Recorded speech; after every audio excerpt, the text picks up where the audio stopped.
Welcome to GamblersWorld.net College Preview. I'm your host, Chip Chirimbes. This is for October 26th weekend. And my guest this week, of course, is Paul Bovi. Paul, one of the great players in Las Vegas, professional sports gambler. And Paulie, college football has been great for us. We had another big winner last weekend. I'm coming off the Georgia win, and I know you've been pounding them out there. So what's it look like for you this weekend? Well, college has been good. No question. We're well above 500. We've made some money here, and hopefully this week will Hey, be more of the same. So we'll have 3 to 5 plays up there as we always do. Uh, this week I posted a few. I split them.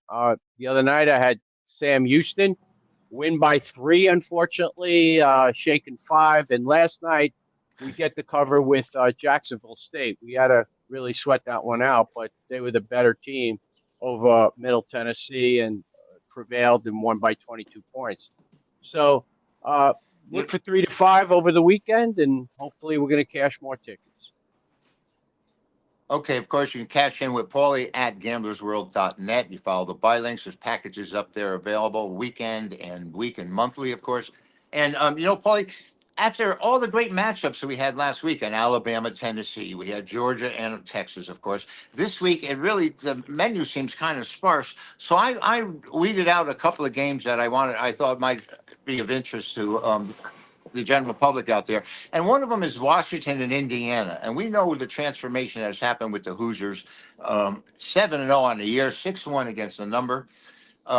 You think Washington, who's alternated wins and losses this entire season, is off an Iowa win 40-16. You think they can stay with this Indiana juggernaut of an offense, which has really run away with the Big Ten right now? No, I don't. I really think Indiana has proven to be a solid team. And if there was any doubt, look at what they did on Saturday. Absolutely demolished Nebraska. And I just think they're Right. the better team. I've watched this Washington team. I think they're okay, but I don't think they're going to be up to Indiana. And I think the Hoosiers are laying in wait, and they're going to win this game and win it convincingly. But in this matchup, the one team's strength is going head to head with another team's strength. Indiana, number 4 in the nation in total offense, by the way, have covered. Paulie, they're covering every game by an average of 16 points. That's really an incredible margin. Their 10th in total passing yards is Indiana, but Washington is number 9 in total defense, Paulie, and they're only allowing 266 yards a game, and number 1 in passing defense, only allowing 123 yards a game. So the strength of the Washington Huskies is going to go head to head into the teeth of the Indiana Hoosiers. It's going to be interesting to see the outcome there. All right, one of the other games, Foley, that I saw of great interest, and things have turned and switched here, and you may be able to tell me why. But BYU, who's 7-0, opened the favorite at Central Florida, and now the Panthers been moved to 1.5 and even higher favorite in the games at Central Florida. The Panthers are only 3-4, and yet they're favored in this game. Can you justify that for me? Well, the only thing you could say is, credit BYU. This is shades of what 1981 and Jim McMahon. They went undefeated Yeah.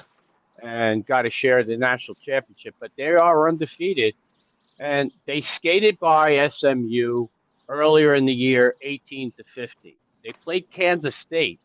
They they beat them 38-9. But if you look statistically, Kansas State, the Wildcats were dominant.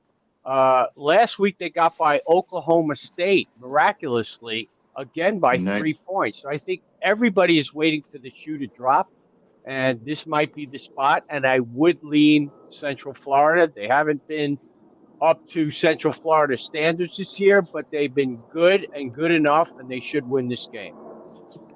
And Paulie, the Central Florida does move the ball 454 yards per game, um, which is 55 more than BYU average. And stats again, like you said, um, really don't favor the Cougars here.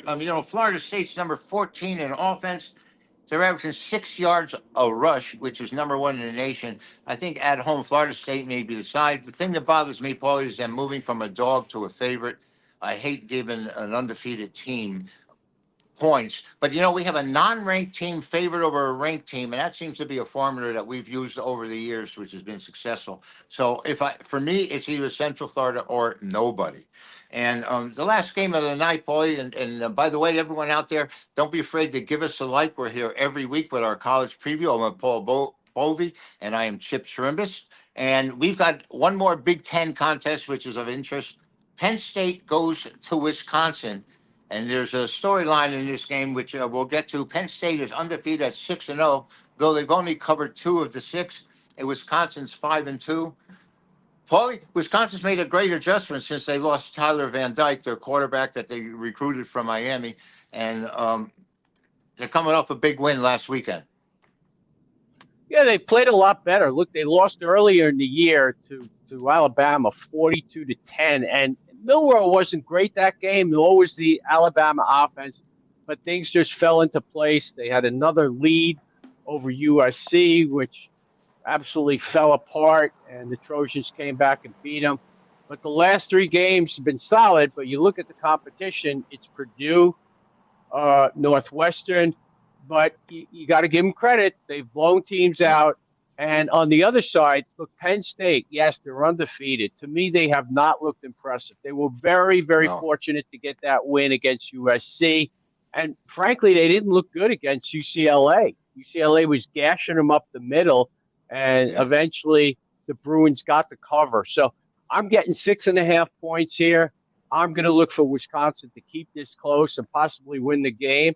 They've turned their season around, so go Badgers.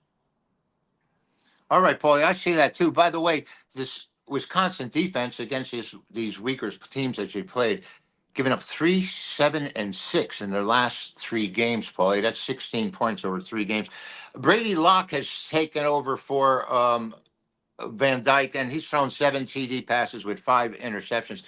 Paulie, the big problem here for the Nittany Lions is next week. They have Ohio State on deck, and will they be caught looking ahead here?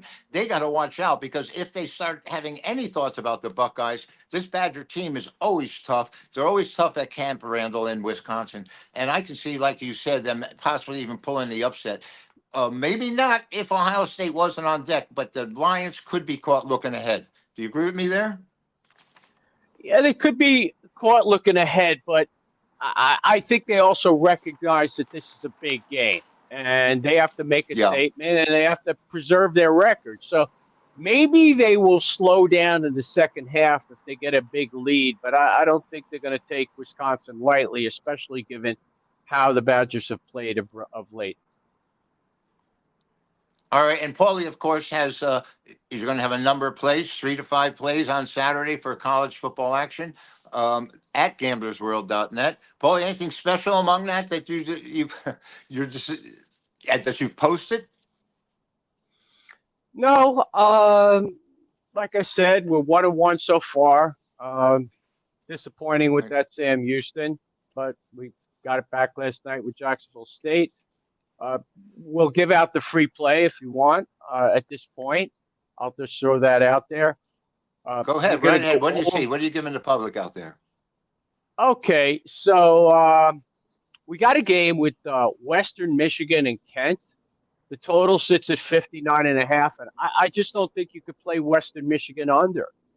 They have a competent quarterback, but defensively, what's happened is they gave up 42 to Ball State, 41 to Buffalo, both completely legit, 24 to Akron, where the quarterback for the Zips, Finley, was 24 for 36 for almost 400 yards. So Kent doesn't score much, but they've played reasonable competition in Penn State, namely that being one of them. But when they played Eastern Michigan, they were able to put up 33 points, and they gave up 52. So I could see this game going over the number. I can't play anything under with Western Michigan, the Broncos. It just doesn't make any sense because they've just been involved in a lot of high-scoring games. I think you're getting the better of it here because Kent State's been shut out a few times, and it's holding down the number.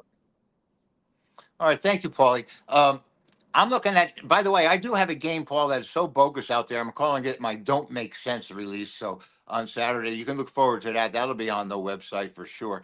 Um, I have a game that's kind of paradoxical because here we have Navy, which is undefeated and one of the leading rushing teams in the country, and they're playing against Notre Dame, a double-digit favorite, open close to 14, is dropped now, Paul, I think down to about 12 and a half.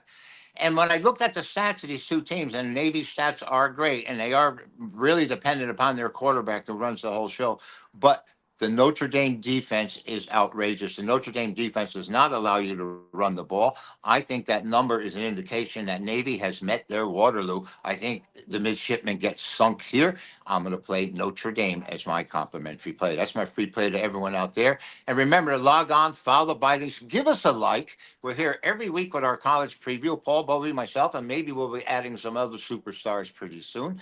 But we're here for the final weekend in October. Be safe on Halloween, everyone, and have a great weekend. I thank you, and I thank you, Paul, and hope to see you again next week.